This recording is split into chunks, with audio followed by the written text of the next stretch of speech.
네, 안녕하세요. 지지옥션 이주연입니다. 자, 지금 시간은 이제 제가 아파트 경매 시장 흐름과 투자 전략이라는 주제로 강의를 할 텐데요. 일단 요즘에 지금 이제 부동산 시장, 특히 이제 아파트 시장이 반등을 했다라는 얘기도 많이 들리고 또 어떤 곳에서는 거래량이 예전 수준만큼은 아니기 때문에 아직은 바닥을 다졌다라고 보기는 어렵다. 이런 얘기도 나오고 있습니다. 그래서 오늘은 제가 이제 경매 시장에 이제 한정해서 지금 경매 시장이 어떤지, 그다음에 경매 시장에서 투자를 한다면 어떤 식으로 투자하는 게 좋은지에 대해서 한번 말씀을 드리겠습니다. 근데 이거를 제가 실수요자 입장에서 어떤 식으로 투자가 좋은지, 또 이제 투자자 입장에서 이렇게 좀 나누어서 볼 예정이거든요. 그러면 여러분들이 현재 경매 시장은 어떻고 앞으로 또 어떻게 될 것인가를 예상을 해야 하는데, 가장 첫 번째로 이 경매 시장이 어떤 흐름을 판단을 해 보시는 게 가장 좋습니다. 그러기 위해서는 여러분들이 지금 뉴스나 이런 거에서 많이 나오는 그런 용어를 조금 이제 좀 알고 계셔야 하는데요. 제가 첫 번째 용어는 이제 낙찰률, 낙찰가율, 평균 응찰자수라는 이런 용어들이 나옵니다. 여기에 대해서 잠깐 간략하게 설명을 좀 드리겠습니다. 첫 번째 이제 낙찰률이란 것은 그 경매 진행 건수 대비해서 그 낙찰된 건수의 비율을 얘기를 하는 건데요. 낙찰률이 70%다라고 했을 때는 그달에 경매가 10건이 나왔는데 한 7건 정도가 낙찰이 됐다라는 그런 뜻입니다. 아무래도 이제 낙찰률이 낮으면 낮을수록 이 거래가 잘 안 되고 있다. 혹은 낙찰률이 높으면 높을수록 거래가 잘 되고 있다. 이렇게 이제 판단을 하시면 되고요. 그다음에 낙찰가율이란 것은 감정가격 대비 얼마의 낙찰이 됐는지의 비율을 나타내는 건데요. 만약에 10억짜리 아파트가 경매로 나왔는데 그것이 8억 원에 낙찰이 됐다라고 하면은 낙찰가율은 80%다 이렇게 얘기를 합니다. 자, 그다음에 평균 응찰자 수는 낙찰 건수 대비해서 총 얼마의 응찰자 수가 모였는지 그런 비율을 나타내는 건데요. 자, 이런 그 경매 지표, 이 3대 경매 지표라고 하는데, 이런 3대 경매 지표는 제가 말씀드릴 때는 항상 부동산 시장의 선행 지표다라고 이렇게 얘기를 많이 드립니다. 자, 왜냐하면 일단 경매 시장에 진입하시는 이런 투자 수요자들은 거의 이제 투자 수요거든요. 그렇기 때문에 금리나 이런 부분에 대해서 상당히 이제 민감하고요. 그다음에 그 경매 같은 경우는 그 가격을 즉각적으로 이제 확인할 수가 있기 때문에 이게 지금 실거래가 띄우기냐 혹은 증여성 거래냐 이런 것들에 대해서 우리가 좀 약간 혼돈을 벗어날 수 있는 그런 지표라고 또 볼 수가 있습니다. 그래서 이런 3대 지표가 부동산 상승장과 하락장에서 어떻게 변하는지를 보고 또 앞으로 또 어떻게 될 것인지를 한번 전망해 보도록 하겠습니다. 자, 일단 그러면 부동산 상승장에서는 이 낙찰가율이나 이런 부동산 지표가 경매 지표가 어떻게 변하는지를 잠깐 말씀을 드리면요. 일단 부동산 상승장에서는 매매 시장이 상당히 좋죠. 그러다 보니까 거래가 굉장히 활발합니다. 자, 그러다 보면은 경매 시장으로 진입하는 경매 건수가 상당히 줄어드는 그런 효과가 있습니다. 왜냐하면 채권자가 채무자의 부동산 빚을 안 갚아서 채무자의 부동산에 경매를 신청한다 하더라도 그게 경매로 계속 진행하는 것보다 매매 시장에서 거래가 잘 되기 때문에 오히려 그거를 채무자와 합의를 하고 매매 시장으로 다시 돌립니다. 그러다 보면은 경매 시장으로 나왔다가 다시 취하하는, 채권자가 취하하는 그런 비율이 증가하면서 오히려 그달에 진행했던 경매 진행 건수가 줄어드는 효과가 생길 수밖에 없습니다. 자, 그다음에 매도 호가가 이제 상승하게 되는 거죠. 아무래도 이제 매도자 우위 시장이기 때문에 호가가 많이 상승을 합니다. 그러면 경매에 참여하는 입찰자 입장에서는 그 매매 시장에서 호가가 얼마나 되는지를 감안을 하고 이제 입찰가를 산정을 하게 되거든요. 그러면 매도 호가가 높다 보니까 아무래도 경매로 진행했을 때 그 감정가가 상대적으로 낮을 수밖에 없습니다. 낮게 보일 수밖에 없고요. 자, 그러다 보면은 당연히 그거를 감안을 하고 입찰가를 쓰는 사람 입장에서는 감정가를 더 넘어서 낙찰을 받는 경우도 상당히 많습니다. 그리고 그 매도자 우위 시장에서는 아무래도 그 매매 거래량이 그러니까 매물이 줄어드는 효과도 있거든요. 그러다 보면은 내가 어떤 단지에 입주를 하고 싶은데 그 단지가 매매를 할 수가 없습니다. 매물이 없기 때문에. 그런데 어느 날 경매 시장으로 나오는 경우도 있어요. 자, 그랬을 때에는 오히려 경매 시장에서 그 매매 시장에서의 실거래가 대비해서 신고가를 경신하는 경우도 상당히 나올 수가 있습니다. 자, 그리고 나서 경매 시장에서는 유찰이 되는 경우가 거의 없죠. 100%의 낙찰이 되는 경우가 많다 보니까 아무래도 그 월별 진행 건수는 줄어들 수밖에 없습니다. 왜냐하면 신규로 유입되는 그런 경매 물건도 줄어들고요. 그다음에 1회차에서 2회차, 3회차 이렇게 유찰이 되는 것들이 없다 보니까 진행 물건은 줄어들 수밖에 없고요. 그러다 보면 낙찰률은 당연히 상승할 수밖에 없는 그런 모습을 보일 수가 있습니다. 자, 그리고 이제 매매 수요가 오히려 이제 부동산 하락장 때보다는요, 부동산 상승장 때 그 매매 수요가 경매 시장으로 진입하는 경우가 상당히 많거든요. 그러다 보면은 응찰자 수도 많이 증가를 합니다. 그럼 반대로 하락장에서는 어떤 모습을 보이냐? 일단 매물이 거래가 잘 안 되고 이제 적체가 될 수밖에 없죠. 그러면은 경매 물건은 또 증가하는 모습을 보입니다. 왜냐하면 매매 시장에서 거래가 잘 안 되니까 경매로 나왔다가 이거를 매매 시장에 처분할 수가 없거든요. 그렇기 때문에 당연히 경매로 계속 진행할 수밖에 없고요. 채권자가 경매를 취하하거나 이럴 수가 없기 때문에 당연히 신규 유입 물건은 증가를 할 수밖에 없습니다. 또 하락장에서는 낮은 매도 호가가 형성이 되죠. 그러다 보면은 낙찰률은 당연히 이제 하락을 하게 되는 거고요. 뭐 1회차에서 낙찰 받는 건수가 줄어들고 2회 내지 3회차까지 이제 사람들이 기다리거든요. 경매 같은 경우는 한 번 유찰이 되면은 뭐 서울 같은 경우는 20%가 저감이 되고요. 경기권 같은 경우는 30%씩 저감이 됩니다.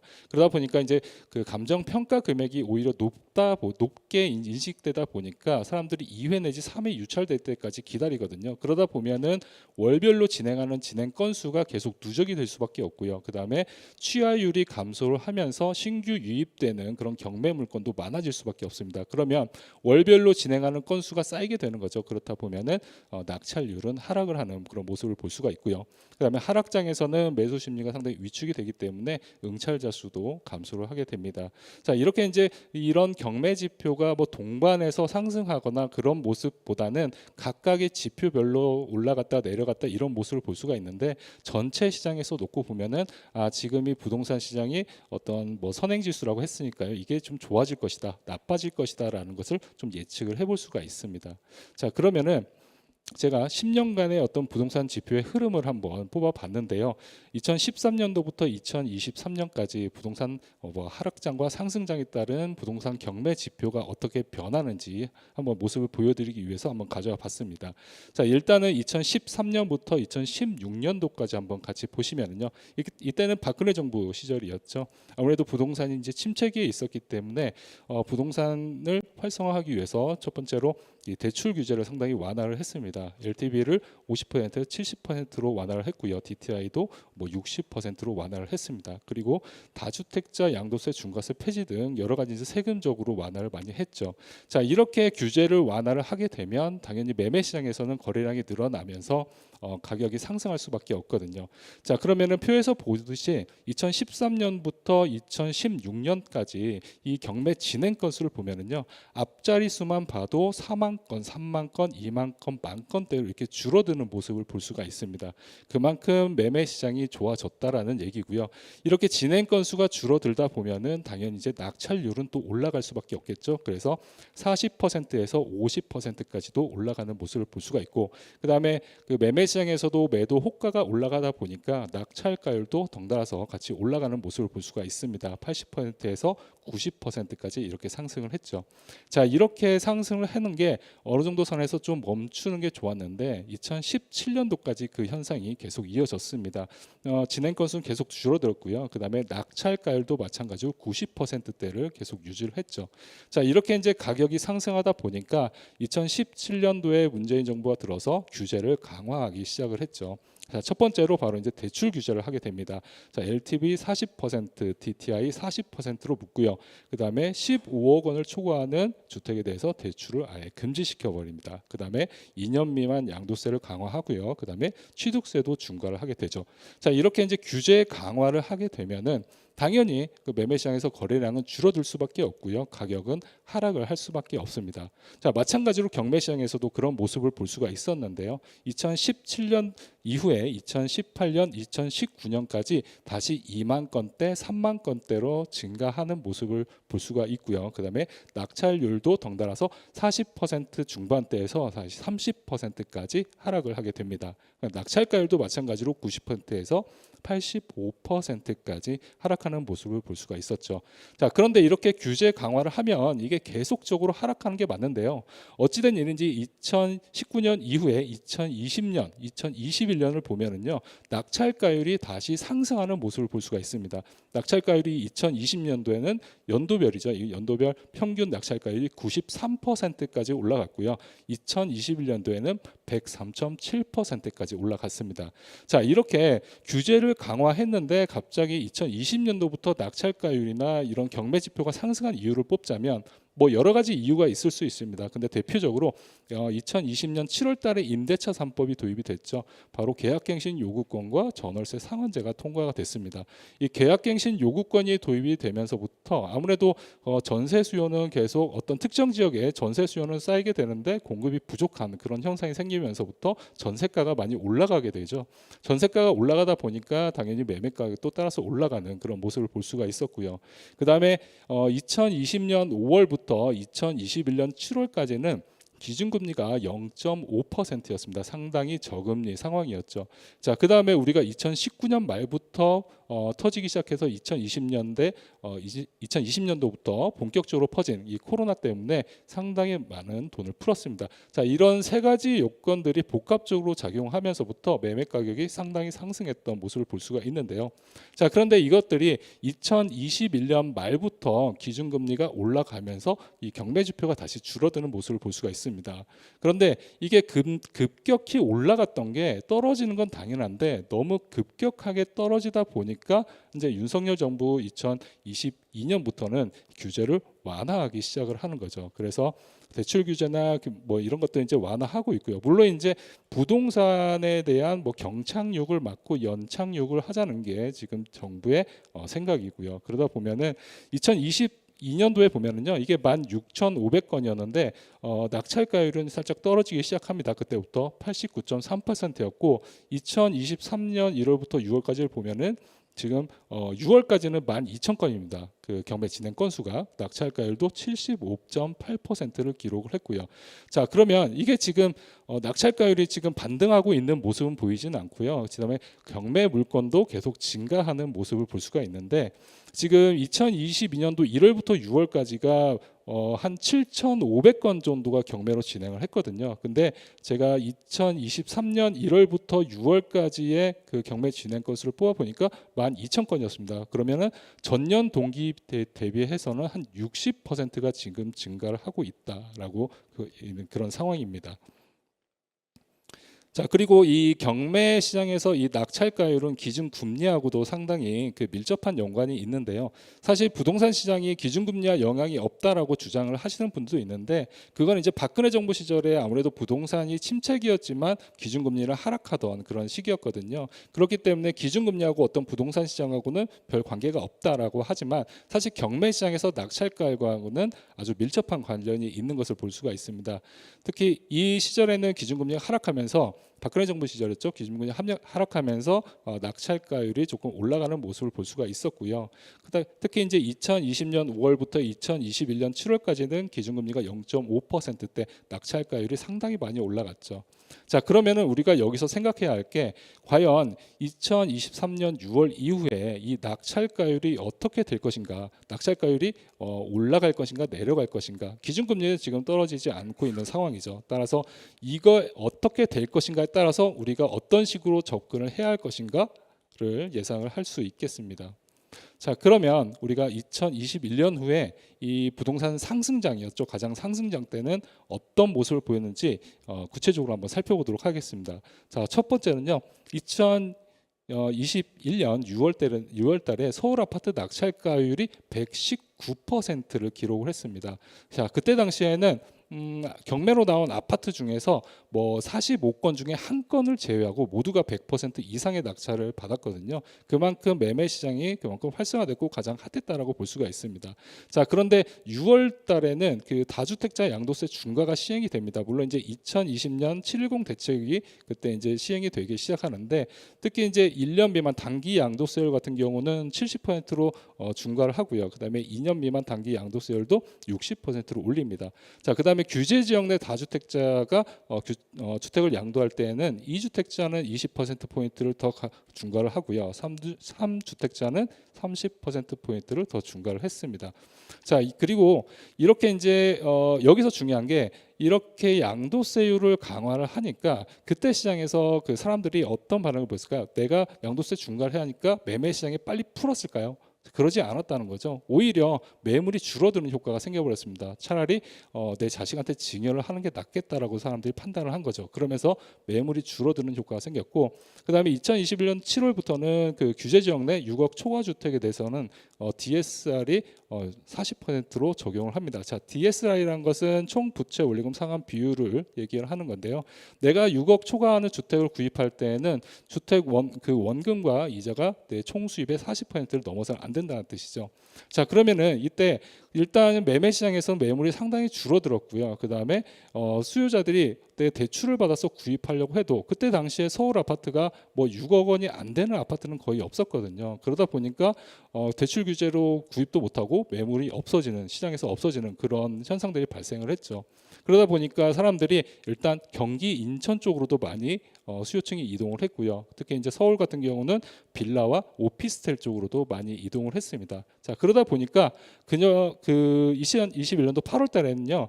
인천 아파트 낙찰가율이 123.9% 역대 최고치를 기록했습니다. 전국에서도 가장 높은 낙찰가율을 기록했고요.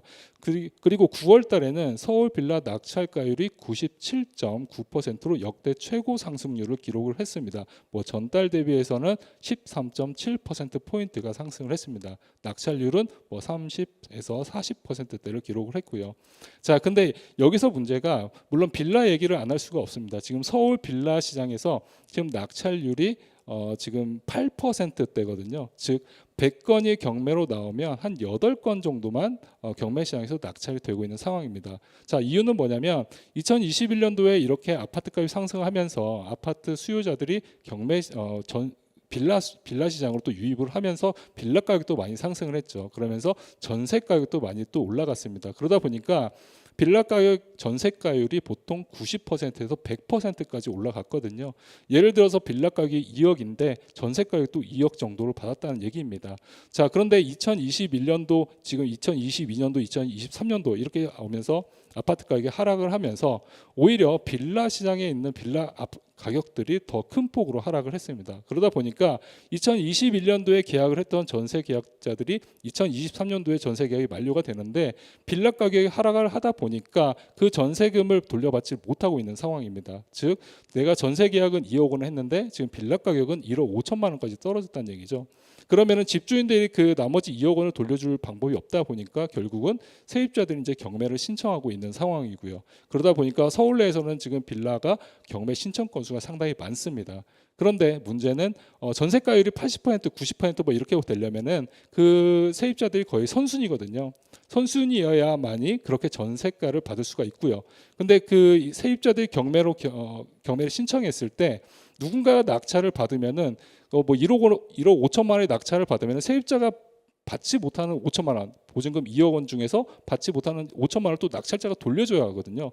그럼 결국은 지금 경매 시장에서 누군가가 빌라를 사면은 2억 원에 살 수밖에 없는 지금 상황이죠. 오히려 매매 시장보다 더 비싸게 살 수밖에 없는 상황입니다. 그러다 보니까 당연히 빌라를 낙찰을 받는 사람이 없어지는 거고요. 그러다 보니까 지금 서울 빌라 낙찰률이 8%까지 지금 떨어져 있는 상황입니다. 자, 아무튼 그래서 근데 이렇게 2021년도 당시에는 이렇게 경기 인천 아파트가 뜨기 시작했고요. 그 다음에 서울 빌라 오피스텔 이렇게 가격이 상승을 많이 했습니다. 그런데 2021년 10월 달에는요. 서울 아파트 낙찰가율이 119.9%까지 또 올라갑니다. 자, 이 얘기는 10억짜리 아파트가 나오면은 12억 원에 낙찰이 됐다는 뜻인데요. 그때 당시에 31개가 서울에서 그 아파트가 진행을 했는데 9건 정도가 오히려 매매 시장에서 실거래가 대비 신고가를 경신하는 그런 사례들이 상당히 많았습니다. 아래 나와 있는 표를 보시면은 2021년도에 2020년도 대비해서 낙찰가율이 얼마나 많이 상승했는지를 한번 보여주는 편인데요. 그때 당시에는 우리가 뭐든 사지 않으면은 우리가 벼락거지가 된다라는 말이 상당히 유행을 했었죠. 그렇기 때문에 대부분 사람들이 일단 저가 아파트가 몰려 있는 곳으로 많이 또 유입을 했습니다. 그러다 보니까 구로, 도봉, 강서, 노원 쪽이 상당히 많이 낙찰가율이 상승을 했고요. 근데 오히려 이제 강동이나 강남권은 오히려 낙찰가율이 그게 크게 높지는 않았습니다. 자, 그러면서부터 이제 10월 달에는 정부가 초강력 부채 대책을 이제 거론하기 시작하는데요. 자, DSR을 강화하겠다라고 이제 발표를 합니다. 자, 어떻게 강화를 하느냐? 자, 2022년 1월부터는 총 부채가 총 대출 금액이 2억 원을 넘어가면은 DSR 적용하겠다. 그다음에 7월부터는 1억만 빌려도 DSR 적용하겠다라고 발표를 합니다.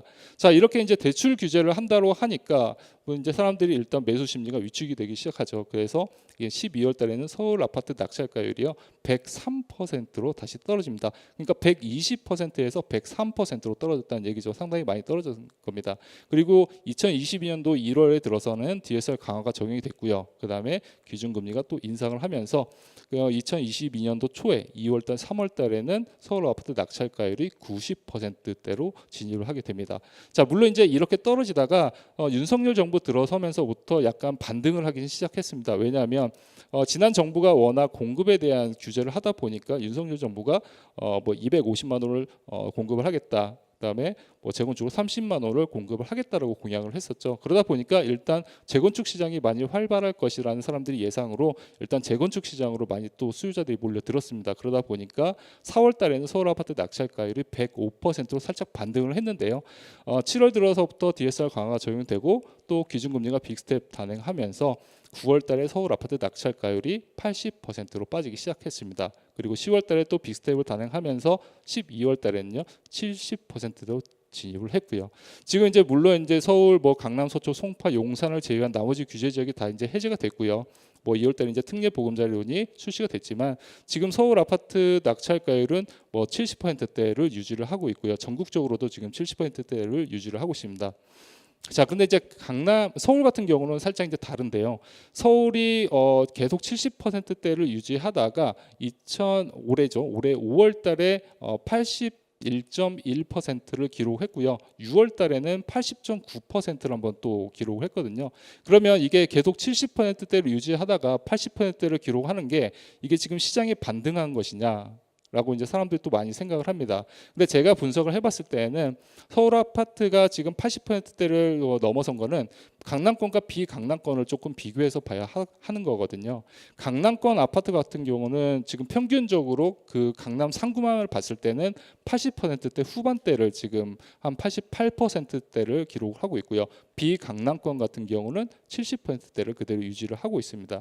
자, 그러면 서울 아파트가 지금 80%대를 기록했다는 거는 서울 아파트 전체적으로 반등을 했다고 보기는 어렵고요. 지금 강남 아파트가 낙찰가율 상승을 이끌고 있다라고 생각을 하시면 될 것 같습니다.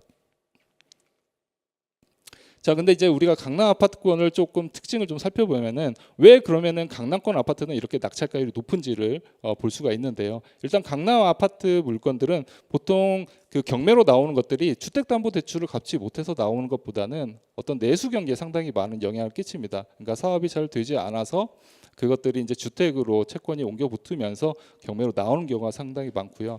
그다음에 올해 3월부터 규제 지역 내 초고가 아파트에 대해서 대출을 또 규제 완화를 했죠. 그러면서 응찰자 수도 좀 증가를 하고 있는 추세입니다. 그리고 가장 중요한 것은 지금 토지거래 허가구역에 있는 그런 아파트들이 경매로 나오면은 사실 경매 시장에서는 토지거래 허가를 받지 않아도 되는 거거든요. 그러니까 대표적으로 잠실동, 삼성동, 청담동, 대치동 같은 경우에 그 지역 내에 있는 아파트가 경매로 나왔을 때는 재건축 호재가 있는 아파트 같은 경우는 사람들이 상당히 많은 관심을 보입니다. 왜냐하면 토지거래 허가를 받지 않아도 된다는 것은 내가 실거주 의무가 없다는 얘기거든요. 그러니까 내가 낙찰을 받고 새로운 세입자를 들여놓고 저는 그냥 투자를 할 수 있다는 얘기죠. 그러다 보니까 오히려 매매 시장에서 있는 매물보다는 경매로 나왔을 때 낙찰가율이 더 높아지는 그런 효과가 있습니다. 뭐 사례를 예로 들면은 서울 강남구 압구정동에 있는 미성 아파트가 경매로 나왔었는데요. 낙찰 가격이 27억 7,900만 원이었습니다. 근데 그때 당시 매도 호가가 26억 원 정도 했거든요. 오히려 최저 매도 호가보다 더 높게 낙찰이 되는 그런 모습을 볼 수가 있었고요. 그냥 잠원동 신반포 아파트 같은 경우에도 뭐 23억 7천만 원에 낙찰이 됐는데 그때 당시 최저 매도 호가가 23억 원이었습니다. 뭐 신반포 2차 같은 경우는 신통계획 구역이죠. 그렇기 때문에 토지거래 허가 구역으로 묶여 있는 곳이고요. 그리고 그저께죠. 12일 그때도 지금 압구정동 한양 아파트가 지금 한 55억 원에 낙찰이 됐거든요. 지금 최저 매도 호가가 48억 원입니다. 그렇게 거기도 이제 압구정 현대 같은 경우도 지금 신통계획으로 토지거래 허가구역으로 묶여 있는 단지이기 때문에 아무래도 경매시장에서는 낙찰가율이 더 높게 나타나는 현상입니다. 따라서 그러면은 우리가 강남권은 이렇게 뭐 낙찰가율이 계속 높은 상황인데 비강남권은 사실 그렇게 높은 상황은 아니거든요. 그러면 우리가 지금 그럼 앞으로는 경매시장이 어떻게 될 것인가를 약간 전망을 해보면요. 지금까지 봤을 때는 경매시장 낙찰가율이 가장 영향을 끼치는 게 아무래도 대출 금리, 그 다음에 대출 규제, 그 다음에 금리라고 볼 수가 있습니다. 그러면 우리가 올해 안에 금리가 과연 인하가 될 것인가를 생각을 해봐야 하는 건데요. 자, 그러면은 지금 미국하고 우리나라하고 지금 금리 차이가 1.75%포인트가 차이가 나거든요. 그렇기 때문에 뭐 미국에서는 올해 안에 2번 정도를 금리를 더 인상할 것이다라고 또 얘기도 했고요. 그런데 이제 뭐 증권가에서는 이게 사실 뭐 그렇게 될 가능성이 있을지 없을지 모르겠다라고 하지만 최소한의 우리나라가 금리를 인하할 가능성은 없다라고 봐야 합니다. 자, 그다음에 그러면 대출 규제 DSR을 완화할 것이냐도 생각을 해봐야 하는 건데요. 일단 한국은행에서도 그랬죠. 일단 가계부채 감축이 안 되고 있다라고 발표를 했었습니다. 그 이유 중에 하나가 부동산 규제 완화도 있고요. 그다음에 특례 보금자리론 때문에 가계부채가 계속 증가하고 있는 상황이고 연체율도 계속 증가를 하고 있는 상황이다라고 얘기를 했습니다. 자, 그렇다면 올해 안에 DSR 완화할 것인가? 그럴 가능성은 없다고 생각을 합니다. 물론 이제 얼마 전에 그 DSR 완화를 한다라고 얘기를 했는데 그거는 전세자금 반환 목적으로 대출을 받을 때에만 DSR 완화를 한다고 했죠. 그거는 역전세 현상을 막기 위해서 그런 대책으로 나왔고요. 신규 주택을 매입할 때 DSR을 완화할 가능성은 올해는 없다라고 보여집니다. 그리고 뭐 그러면은 일단 금리 인하, 대출 규제 완화, 그다음에 돈 유동성 이런 것들이 상당히 올해 안에는 제한적이다라고 볼 수가 있겠죠. 자, 그러면은 우리는 어떤 전략으로 앞으로 경매시장에서 접근을 해야 하는가라고 봤을 때는 아무래도 가격이 더 하락할 가능성을 대비해야 하는 겁니다. 자, 그러면은 경매시장에 우리가 어떤 주택을 투자를 하거나 매입을 할 때에는 앞으로도 가격이 더 떨어질 수 있으니까 그만큼은 대비책을 마련하고 가격 방어를 해야 한다라고 말씀을 드리고 싶습니다. 자, 그러면은 이렇게 앞으로 낙찰가율은 더 상승할 가능성은 없다라고 말씀을 드렸죠. 그러면 실수요자 입장에서는 지금 어떤 아파트를 어떻게 매입하는 게 좋은가에 대해서 한번 살펴보도록 하겠습니다. 자, 지금 나와 있는 사례를 제가 2가지 정도 뽑아봤는데요. 상반기 서울 아파트를 10개 정도 뽑아봤습니다. 자, 위에 나와 있는 아파트들을 보면은요, 낙찰가율은 보통 70%에서 60%대, 평균적으로 70%를 기록했죠. 그다음에 아래에 있는 아파트들을 보면은 낙찰가율이 보통 역시 70%, 평균적으로 70%대를 기록을 했습니다. 자, 그런데 매도 호가 대비해서 위에 있는 아파트들을 살펴보면요, 매도 호가 대비 20%에서 25%를 싸게 샀습니다. 그리고 아래에 있는 아파트들을 보면은 보통 6에서 15%를 싸게 매입을 했다라고 볼 수가 있고요. 자, 그러면은 과연 위에 있는 아파트와 아래에 있는 아파트 차이가 뭘까요? 바로 전용 면적 차이를 볼 수가 있죠. 지금 경매 시장에서는요, 85제곱미터를 초과하는 중대형 아파트 같은 경우는 보통 20에서 25% 매도 호가 대비입니다. 매도 호가 대비 20에서 25% 정도가 싸게 매입을 하고 있고요. 그 다음에 85제곱미터를 초과하지 않는 중소형 아파트 같은 경우는 지금 10에서 15% 정도 싸게 매입을 하고 있습니다. 자, 그러면 내가 지금 어떤 여건이 되고 그 다음에 내가 필요하다면 경매 시장에서는 85제곱미터를 초과하는 중대형 아파트를 사는 게 오히려 소형 아파트보다 더 낮은 금액에 비율적으로 봤을 때 더 낮은 비율로 매입을 할 수 있다라고 결론을 지을 수가 있겠죠. 자, 그러면 우리가 이런 아파트를 매입하는 게 그러면 정상적인 거냐, 어떤 근거가 있냐라고 물어봤을 때는요. 한국 부동산원에 나와 있는 서울 아파트 규모별 매매 가격 지수를 보고 또 얘기를 할 수가 있습니다. 자, 매매 가격 지수라는 것은 뭐 평균적인 매매 가격 변화를 측정한 지표라고 하는 거죠. 자, 근데 상승장 때 보시면은 지금 분홍색과 보라색으로 나와 있는 게 중대형 평형 아파트고요. 그다음에 검정색으로 나와 있는 게 소형 평형 아파트입니다. 2021년도에 아파트 가격 변화를 보면은 중소형 아파트가 아무래도 상승장을 이끌었다라고 볼 수가 있겠죠. 중소형 아파트가 더 높은 비율로 상승을 했고요. 그다음에 1.4포인트, 많게는 1.4포인트가 차이가 났습니다. 물론 2021년도 말로 갈수록 그 간극은 조금 줄어들면서 1.3포인트 정도 차이가 났습니다. 자, 그런데 2022년도 하락장에 들어서는요. 2022년 9월 달부터 8월에서 9월부터 역전 현상이 생기기 시작합니다. 오히려 하락장에서는 검정색으로 보이시는 중소형 아파트가 더 급격하게 하락하는 모습을 볼 수가 있고요. 그다음에 분홍색과 보라색으로 표시된 그 중대형 아파트는 오히려 더 완만하게 지금 하락세를 보이고 있습니다. 그래서 지금 2022년도 7월 달에는요. 오히려 소형 아파트가 중대형 아파트보다 5.4포인트가 더 낮은 매매 가격 지수를 보여주고 있고요. 그다음에 2023년도 6월 달까지 제가 살펴봤더니 지금 현재는 그 간격이 더 벌어졌죠. 그래서 6월 달에는 8.7포인트까지 벌어져 있는 상황입니다. 자, 그러면 여기서 정리하면은 내가 만약에 실수요자라면은 지금 가격 하방 압력이 낮은 그런 중대형 아파트를 선택하는 게 오히려 나중에 어떤 가격 대비를 했을 때는 더 오히려 좋다고 보여지고요. 그다음에 경매 시장에서는 오히려 20에서 25%를 더 싸게 살 수 있는 기회다라고 볼 수가 있습니다. 물론 이제 경기도 아파트도 마찬가지 현상을 보여주고 있는데요. 경기도 아파트 그 낙찰 사례를 보면은 보통 40명 내지 50명 정도 들어왔던 그런 경매 사례들도 상당히 많습니다.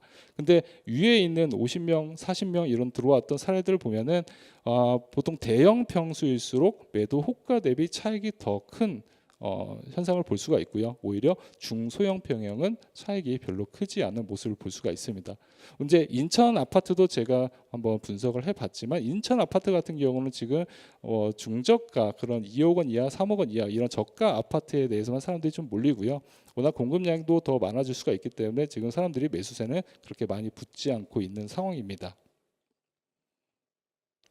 자, 그러면 정리해 보면 일단 85제곱미터를 초과하는 중대형 아파트를 공략하라고 제가 일단 제언을 드리고 싶고요. 그다음에 중대형 아파트가 오히려 더 경매 시장에 싸게 살 수 있다. 그다음에 하방 압력은 더 낮다라고 볼 수가 있고요. 그다음에 만약에 내가 지금 서울에 있는 중저가 아파트나 소형 아파트를 매입하고자 한다면 저는 지금 현 상황에서는 조금 조심하라고 말씀을 드리고 싶습니다.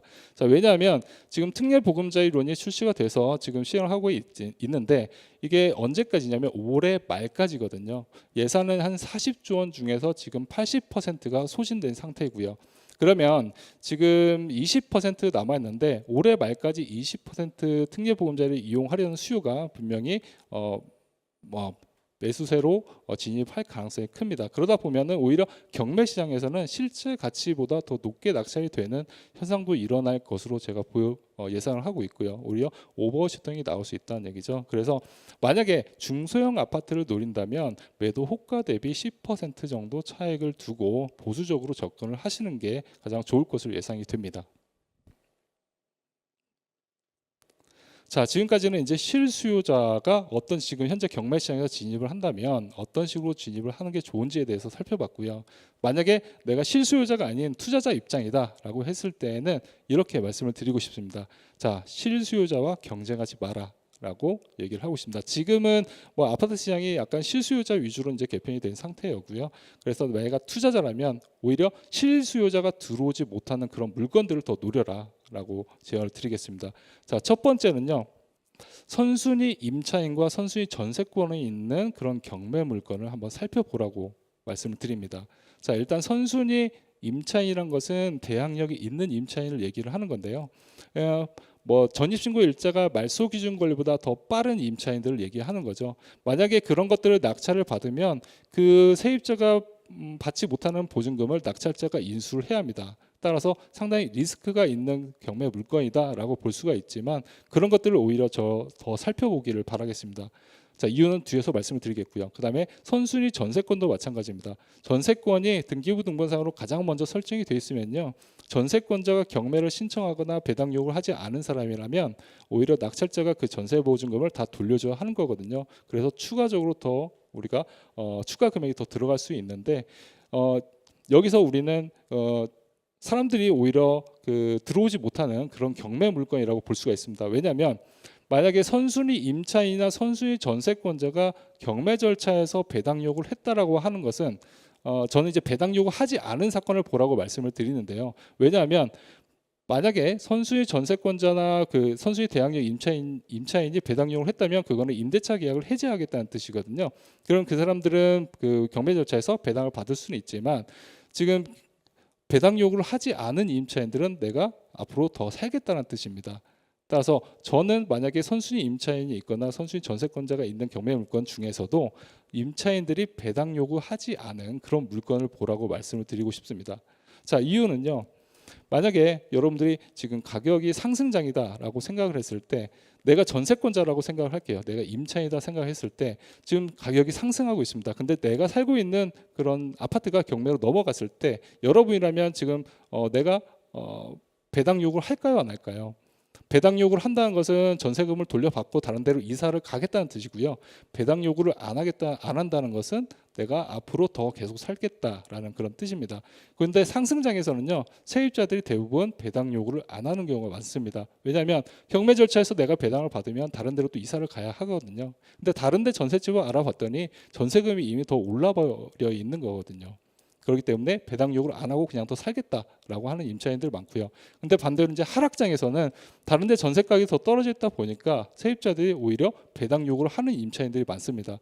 왜냐하면 내가 어차피 전세자금 대출도 받아가지고 그 대출 이자가 계속 나가는데 주변에 봤더니 이 내가 지금 경매로 내가 넘어가는 집보다 더 싼 전세 집이 더 많다는 거죠. 그러면 내가 차라리 배당 요구를 하고 전세금을 돌려받고 다른 더 싼 전셋집으로 이사를 하는 게 더 이득입니다. 따라서 하락장에서는 배당 요구를 하는 임차인들이 더 많습니다.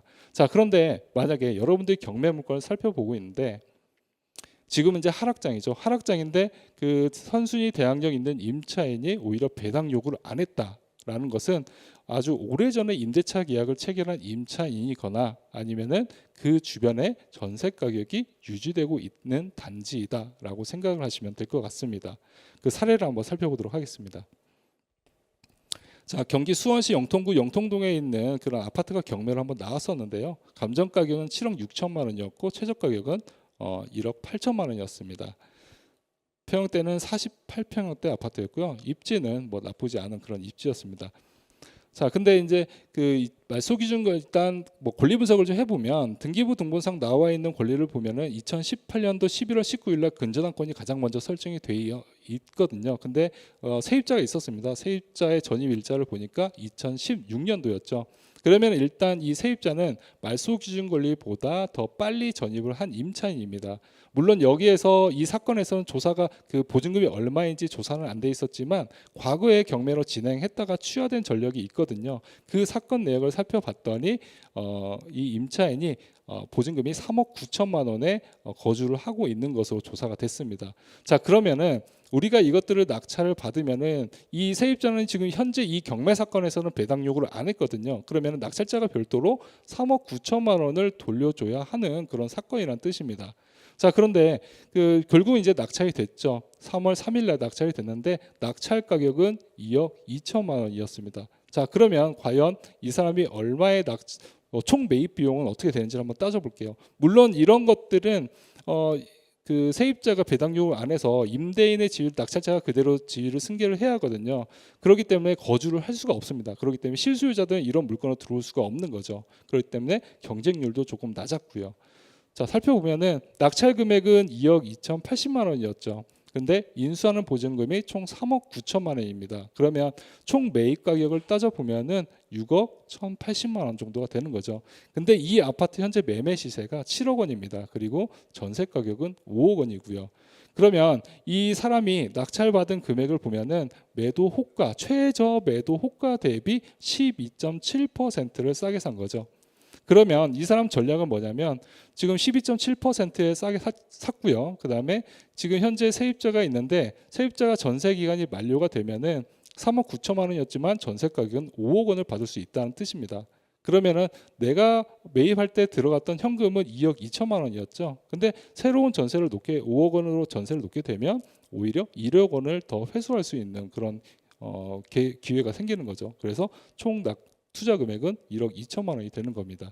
자, 물론 이제 이 대형 평수를 12.7%에 산 거를 보면은 사실 지금 시장에서는 제가 아까 대형 평수 같은 경우는 더 매도 호가보다 낮다라고 말씀을 드렸는데 지금 시장에서 보면은 사실 높은 그런 저감률은 그 매도 호가 대비 낮은 건 아니거든요. 근데 그 아래 뭐 두 번째로 낙찰을 입찰가를 써내신 분이 1억 8천만 원 정도 써냈었습니다. 근데 만약에 이분 기준으로 낙찰을 받았다면 보통 한 20%는 더 싸게 살 수 있는 기회가 있었다라고 볼 수가 있습니다.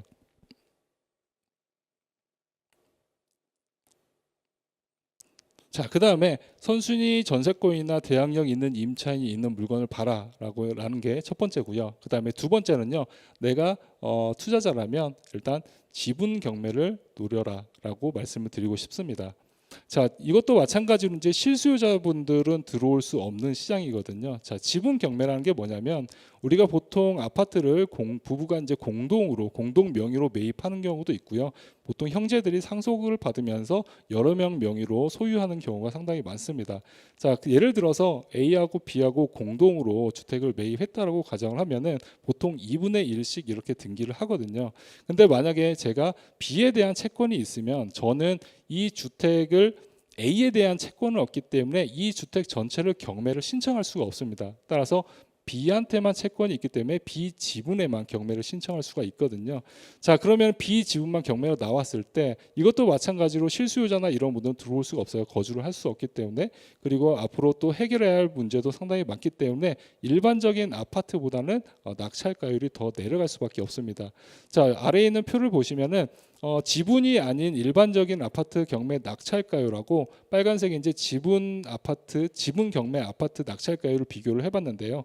아무래도 일반적인 아파트보다 지분 경매 낙찰가율은 더 낮은 것을 확인할 수가 있습니다. 그렇다면 우리가 경매 시장에서 오히려 더 싸게 매입할 수 있는 기회다라고 볼 수가 있는 거죠. 그러면 우리가 지분을 낙찰을 받았을 때는 그럼 어떤 과정을 거쳐서 해결을 해야 할 것인가를 한번 말씀을 드리도록 하겠습니다. 일단 지분을 낙찰을 받으면은요, 저는 세 가지 중 그 나머지 고유자를 상대로 제안을 할 수가 있습니다. 첫 번째는요, 내가 지분을 낙찰을 받았는데 그 지분을 나머지 공유자 당신이 매입하세요라고 이제 제안을 할 수가 있겠죠. 자, 그런데 그 나머지 공유자는 당연히 그걸 싸게 사고 싶어 하겠죠. 하지만 저는 싸게 팔 이유는 없는 거죠. 그래서 그런 거에 대한 합의는 잘 안 됩니다. 그러면 저는 다시 그 공유자에게 다른 제안을 할 수가 있습니다. 그러면 그 당신의 지분을 나한테 싸게 팔아라라고 할 수가 있겠죠. 하지만 그분은 지분을 팔면은 사실 또 다른 데로 이사 가기가 힘들거든요. 그래서 그 지분을 저한테 넘겨줄 가능성도 크지 않습니다. 그럼 저는 그분한테 세 번째로 또 제안을 할 수가 있겠죠.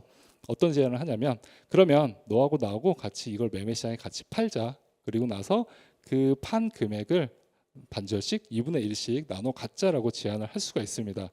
자, 그랬을 때에는 당연히 그분도 그거를 팔고 또 만약에 그럴 생각이 있었으면은 그 지분 경매에서 공유자 우선 매수권이라는 걸 행사할 수가 있었는데 그걸 안 했다는 것은 그럴 의도가 거의 없다라고 볼 수밖에 없거든요. 그러면은 저는 마지막으로 어떤 해결책을 쓸 수가 있냐면 법원에다가 도움을 요청을 할 수가 있습니다. 자, 어떻게? 자, 제가 이렇게 나머지 공유자와 이렇게 합의를 하고 이걸 해결하고자 많은 노력을 했는데 해결이 안 되니까 법원에서 판단을 좀 해달라라는 공유물 분할 청구 소송을 할 수가 있습니다. 자, 그러면 제가 공유물 분할 청구 소송을 하면은요, 법원에서는 세 가지 판결 중에 하나를 내립니다. 첫 번째가 현물 분할. 자, 현물 분할이란 것은 부동산을 반절로 나눠서 이쪽 부분은 네가 갖고 이쪽 부분은 네가 가져라는 판결이거든요. 근데 사실 그런 것들은 토지나 뭐 이런 것들은 그런 판결이 나올 수 있지만 주택 같은 경우는 반절씩 나눠서 가질 수가 없잖아요. 그래서 현물 분할 판결은 나올 수가 없습니다. 그러면 두 번째 어떤 판결이 있냐면요. 가격 배상 판결이라는 게 있습니다. 가격 배상이라는 것은 자 그러지 말고 너희들끼리 이렇게 싸우지 말고 그럼 2분의 1을 나머지 공유자에게 한 이 금액 정도에 받고 그냥 팔아라고 법원에서 조정을 할 수가 있습니다. 그런데 지금까지 이렇게 협상이 안 됐다라면은 그런 조정을 당연히 받아들일 일은 없겠죠. 그렇기 때문에 그런 판결도 조정 결정도 나올 수가 없습니다. 그러면 법원에서는 마지막으로 어떤 결정을 내리냐면요. 좋아, 너희들끼리 이렇게 합의가 안 되니까 차라리 이 부동산 전체를 경매시장에 넘겨. 그리고 낙찰 금액을 너희 둘이 지분 비율대로 나눠 가져라라는 가격 분할 판결이 99%가 나옵니다. 자, 그러면은 저는 일반 시세보다는 더 싸게 지분을 매입하고 그걸 공유물 분할 판결을 받아서 그 주택 전체를 다 경매를 신청할 수가 있습니다. 그러면 정상적인 경매 물건이 경매 시장으로 나오게 되는 거죠. 정상적인 경매로가 낙찰가율하고 지분 내가 낙찰받을 때 낙찰가율은 차익이 생길 수밖에 없습니다. 그래서 따라서 저는 그 차익으로 또 이렇게 수익을 올릴 수 있는 그런 방법이 바로 또 지분 경매이기도 합니다. 자, 예를 한번 보도록 하겠습니다. 자, 이것도 얼마 전에 낙찰됐던 사건인데요. 서울 양천구 신정동에 있는 목동 신시가지 아파트입니다. 자, 목동 신시가지 아파트도 핫하죠. 지금 토지거래 허가 구역으로 묶여 있고요. 얼마 전에 안전진단도 통과를 했습니다. 그래서 사람들이 많이 관심을 가졌는데 사실 이런 아파트가 정상적으로 나왔으면 굉장히 낙찰가율도 올라갔을 거고요. 그다음에 토지거래 허가 구역이기 때문에 허가를 받지 않아도 된다는 이점 때문에 굉장히 낙찰가율이 많이 올라갔을 겁니다. 하지만 지분 경매로 나오니까 아무래도 실수요자는 들어갈 수가 없고요. 또 이런 해결을 할 수 있는 사람들만 또 들어갈 수 있다 보니까 낙찰가율은 그렇게 높지는 않았습니다. 감정 가격은 7억 1천만 원이었고요. 이게 두 번 유찰되면서 3회차가 3억 6,400만 원이었는데 4억 3,500만 원에 낙찰이 됐습니다. 뭐 11명 정도 입찰을 했고요.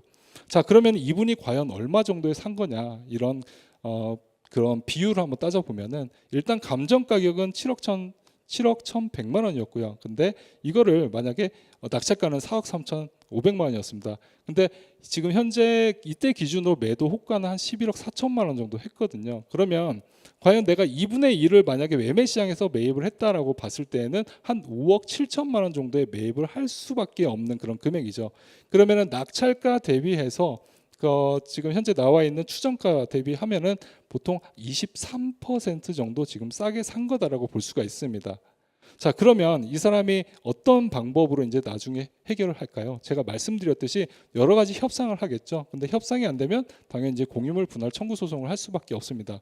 자, 공유물 분할 청구 소송에서 판결을 받아서 이 목동 신시가지 10단지 아파트가 전체로 경매 시장으로 나온다면 과연 낙찰가율은 얼마 정도 할까요? 제가 말씀드렸듯이 이건 재건축 호재가 있기 때문에 한 보통 공유물 분할 청구 소송에서 다시 경매로 나오기까지는 최소한 6개월에서 1년 정도 잡으면 되거든요. 그럼 6개월에서 1년간 갈 때까지는 분명히 재건축에 대한 이슈로 가치는 계속 상승할 수밖에 없을 거고요.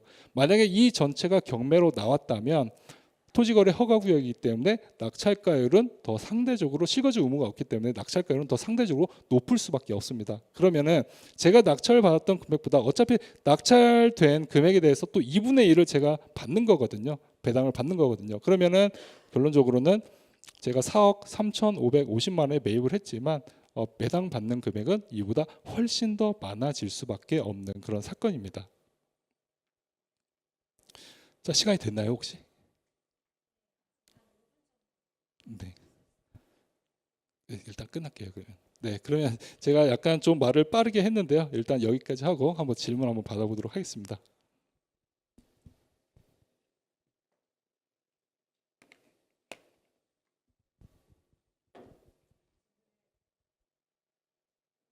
질문 사항을 많이 보내주셔서 제가 잠시 정리를 하고 올라오느라 네, 시간이 소요가 됐습니다.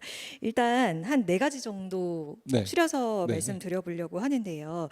그 경매 감정가가 6개월에서 1년 전 시세를 기준으로 반영된다라는 점을 감안을 하면 그러니까 네. 현재 시장 흐름을 봤을 때는 물건으로 나오는 감정가는 가장 높은 값을 기준으로 책정된 것이 아니냐. 맞습니다. 네. 그럼 지금 시장 진입 시기로 그럼에도 불구하고 네. 적합하다고 보느냐라는 질문을 음. 남겨주셨거든요. 네, 일단은 낙찰가율이 최소한 6개월 전에 매겨지기 때문에 지금 하락장에서는 상대적으로 그 감정 가격은 높아 보일 수밖에 없거든요. 그렇기 때문에 낙찰가율이 더 낮게 형성되기도 하지만 지금 낙찰가율이 그것 때문에 낮기 때문에 지금 매입을 하란 얘기는 아니고요. 매수 심리가 그렇게 위축되다 보니까 오히려 매매 시장에 나와 있는 매도 호가 대비해서 더 낮은 금액에 매입할 수 있는 기회가 더 있는 시장이다라기 때문에 지금 경매를 유심히 봐라라고 이제 말씀을 드리는 겁니다. 네. 자, 그럼 다음 질문 들어온 것 한번 보여드릴게요. 다주택 단기거래 양도세 중과 완화 이후에 경매 시장 분위기를 전망해 달라라고 남겨주셨거든요. 네, 다시 한번요. 다주택자라든지 네네. 뭐 단기거래 양도세 중과 네네. 완화 이후에 경매 네. 시장을 전망해 달라는 질문을 좀 지금 남겨주셨거든요. 완화가 단기 양도세가 완화가 된 건 아니잖아요. 지금 얘기가 나오고 있는 상황인데 그건 이제 경매 시장하고 직접적인 연관이 있을 것 같지는 않고요. 아무래도 매매 시장이 더 활성화되면은 거래량이 늘어나면서 매매 가격이 올라가면 당연히 경매도 따라서 활성화되면서 매도 그 낙찰가율이나 이런 낙찰률이 올라갈 수는 있을 겁니다. 근데 지금 당장 어떤 지금 상승 어떤 모멘텀이 있다고 보여지진 않거든요. 올해까지는. 그래서 낙찰가율이 뭐 80%를 넘어서 반등하거나 전국 기준으로요. 그럴 가능성은 없어 보이고요. 아까 말씀드렸듯이 낙찰가율 경매 시장에서 가장 큰 영향을 미치는 것은 금리하고 대출 규제거든요. 이제 올해 안에는 그럴 가능성이 없고 내년에 그런 것들이 만약에 이루어진다면 분명히 반등의 여지는 있기 때문에 최소한 올해 그리고 내년 상반기까지는 경매 시장에서 매입할 수 있는 좋은 기회다라고 얘기를 하고 싶습니다. 네, 이 경매 시장에서 이 투자를 고려해 볼 시에 네. 이제 노려봐야 하는 팁들을 말씀을 해주셔서 네. 지금 들어온 질문이 일본 투자자가 경매나 공매 입찰 시에 주의해야 할 사항들로 무엇이 있나요?라고 남겨주셨는데 네. 아까 말씀해주신 반대 부분을 생각하면 그런 부분들이 주의해야 할 부분일 것 같기는 한데요. 네, 네. 그 중에서도 다시 한번 정리를 해주시자면 어떤 것들이 있을지. 경매 초보자 입장에서요. 네, 네. 일단은 지금 이제 뭐 우리가 이제 낙찰가를 산정할 때는 일단 매도 호가나 실거래가를 많이 참고를 하잖아요. 근데 지금 많이 혼란스러운 상황이기 때문에 어떤 단지는 매도 호가가 상당히 높게 유지되는 단지도 있고요. 좀 어떤 단지 같은 경우에는 뭐 증여성 거래로 인해서 상당히 또 낮게 보이는 그런 단지들도 있거든요. 근데 이런 것들을 우리가 판단해서 낙찰가를 산정을 해야 하는데 그러려면 아무래도 초보자 입장에서는 자기가 잘 알고 있는 지역이나 평소에 관심이 있었던 지역을 중심으로 살펴보는 거를 일단 추천을 드리고요.